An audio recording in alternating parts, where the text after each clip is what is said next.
Hello beer tubers and welcome to another beer review with me, Peter, the master of hobbits. Today checking out some more lager from Germany. This time from a brewery I've not tried before, so this is going to be a first for me. And this is from Giesinger, and this is their Münchner Hell. A Munich style Helles on 4.8% alcohol. And this one is brewed according to Munich Helles tradition. It is brewed using Munich water. And they talk about how they're quite proud of this beer and how the moments that it's good to drink this beer. So I've never tried any beer from these guys. They're in Munich/Lerchenau, it says.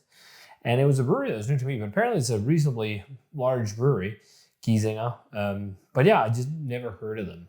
Like when you hear of Munich breweries, you always hear of the big six, the biggest ones, which is Augustiner, Hakopsschor, Paulaner, Hofbrau, Löwenbrau, Spaten. Yeah, there it was, Spaten.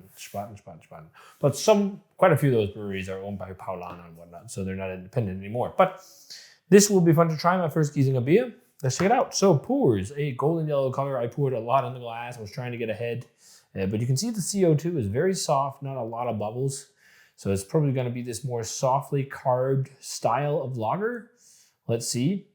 Because the head fizzed away fairly quickly. I mean, this looks like a British pour. This is too much. You want that thick head. This almost looks like if you go to a pub and you have beer to the rim. But I was just trying to generate a big head for the thumbnail. But it looks to the T in terms of style. Pale, yellow color, white head. Smell the aroma. Smells to a T to the style. Very light on the malt, very light on the hops. Very dialed back compared to the Franconian interpretation. The Franconian interpretations are often a bit more aggressive. But it's got a little bit of a rich layered malt, crackery, doughy notes, soft grassy hops. It smells like a dead-on Helles. So let's try it. Cheers. Well, that was probably too much.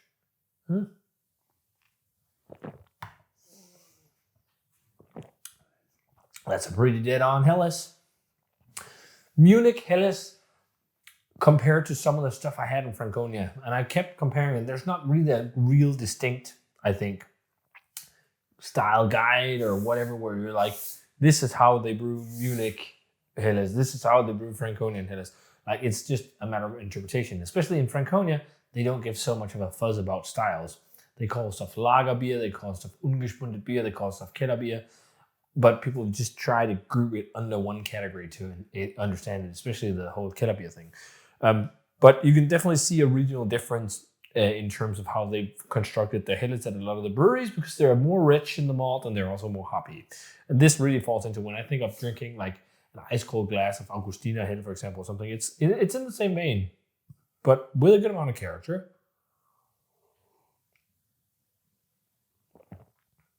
Crackery, doughy, bready, nice, clean, crisp finish to it. Very, very, very refreshing. I just want to slug this down. And yeah, soft, grassy hop notes, maybe a hint of citric. Also some spice. This is just pretty classic Helles. There's like nothing out of the ordinary here. It is exactly what you think of when you think of Helles in Munich. And it's nice. Just very well balanced and easy drinking. This is really good. This is really good Helles. It is not something that's going to blow your mind, but it's just done exactly how this style is supposed to be. I prefer these more hoppy. I prefer the interpretation from Franconia. That's just where you get a bit more everything. This has that rich malt. I'm not sure if this is decocted, but it has a nice, slight rich maltiness, not all the way in these crazy breads I talk about. It's more like just more rich. And then it has like that crackery, doughy profile. And it's also not super, you can definitely feel it's not super highly carbonated. It's like medium level. It's nice and soft, the CO2, but it's just enough to also feel lively. And it's leaving some nice lacing. This is good Helles. Really nice. Like if I was in Munich, I would have no trouble sessioning this. But I don't think it would be my first choice. I'd need to like, I would go around and find the most hoppy Helles, I guess. I haven't been around, like I've never been to Munich actually. I've been to Germany many times, but never Munich. And I've never really looked for like the perfect Helles. when I've been to Germany. It's mostly been other styles, but there's some really, really good ones down there. I think if I just think of one of the great ones I had on the trip last year was the Helles from Wagner, for example. That was really good. Definitely more hoppy and more assertive than this, but this is just to a T to the style. So I'm going to give this a straight 90. This is really good. It's very good. Nice. So yeah, if you guys had a chance to try Giesinger Münchner Hell, let me know what you thought of it. Nice, classic Munich Helles that you're going to love if you love this style. So if you guys had those one, let me know what you thought of it. As always, comment, subscribe, check out the Facebook fan page, Twitter, and Instagram. Give the video a thumbs up if you enjoyed it, and ring the bell for future notifications about videos. And I'm going to say cheers and some Helles Lager, and see you guys in another beer review.